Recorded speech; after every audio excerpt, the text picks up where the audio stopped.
What's up, ladies and gentlemen, back again with another video. Today we're going to be doing a review on Stephen King's The Langoliers.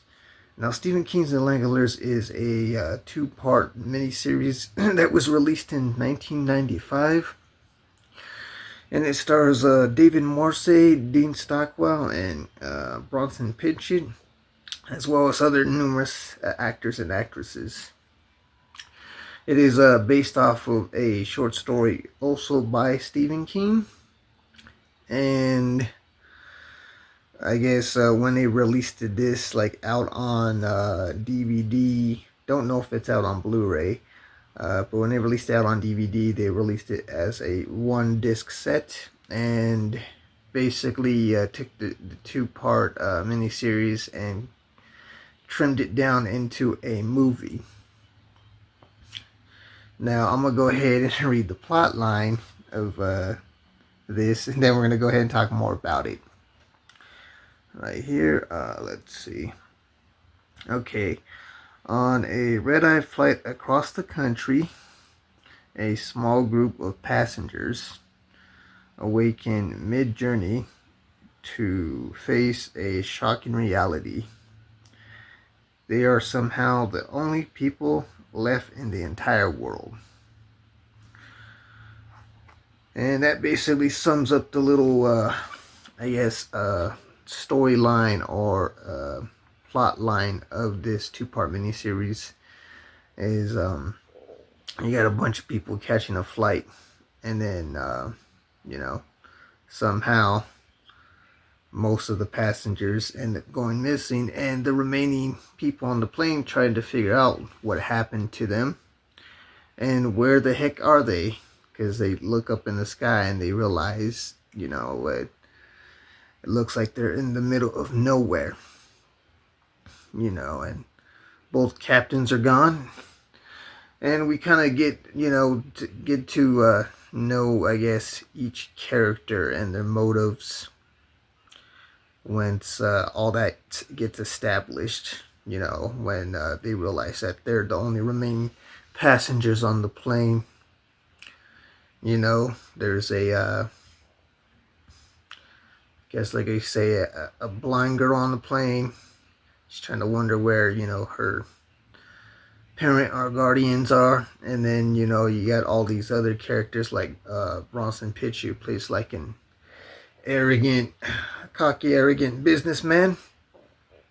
Kind of a departure from the stuff that he normally does. Because normally when I think of Bronson Pinchot, I'm always seeing him as, the funny guy with the accent. But in Stephen King's The Langoliers, he plays on a much serious role and is more of an antagonist than an actual, likable and lovable character in this two-part miniseries. I've seen his work in the past, and when I watched this, I was like, oh, I can't stand this guy. He doesn't know when to shut up. He's basically making all kinds of people pissed off on the plane with his threats and his yelling and all that other stuff. But you get to know more about his backstory as well as the series goes on, as well as,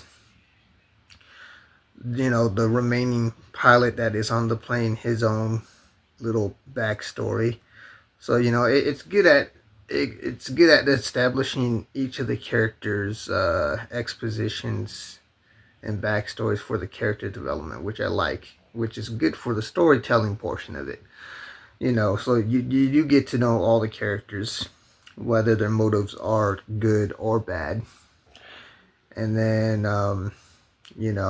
where the heck is this airplane going to land, or where is it going to go next?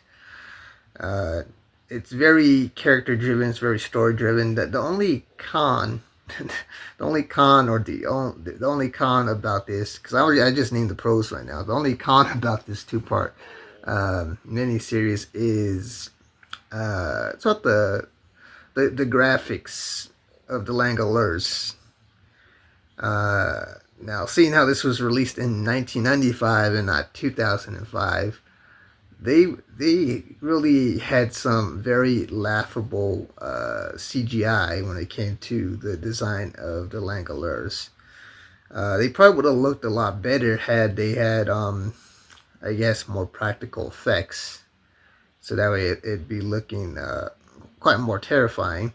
Where in this two-part miniseries, the Langoliers themselves look very dated, and the CGI graphics look laughably bad. But for the most part, you know, the story, the characters, that's all good. That's all gravy. But as far as like the design of the Langoliers themselves, they look very, you know, laughably bad and very cartoonish. If we someday ever get a remake of Stephen King's The Langoliers, maybe we actually get an updated version of it where the Langoliers, you know, the little sphere creatures look less cartoonish and bring out more of that fright to it. You know, so that was probably like the only con out of that. You know, the prose was, you know, is very character driven. It's very story driven. It had plenty of character development and exposition. But when it came to reviewing the Langoliers itself, which they did bring up the anticipation when they were doing that, you know, with the stuff around getting destroyed and stuff. But when they actually reviewed the Langoliers, they looked real real cartoonishy, real cartoonish, you know. So, you know, if we ever get a remake, just like how there's been other live action Stephen King remakes, like Stephen King's It and Stephen King's The Stand, maybe get an updated version of the Langoliers where they actually bring it justice in the graphics department. Because, oh boy, you know, those CGI graphics definitely seem very dated, you know,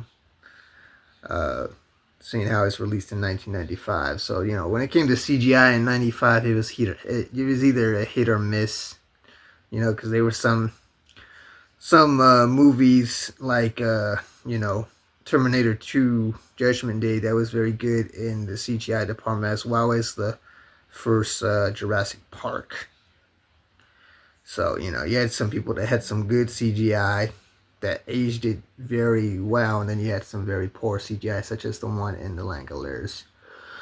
But for the most part, I did like this two-part miniseries. I thought it was very good. I would like to review more down the line. Maybe someday I'll review Stephen King's The Tommyknockers, because I haven't watched that one since it originally aired on TV way back in, I believe, 1993.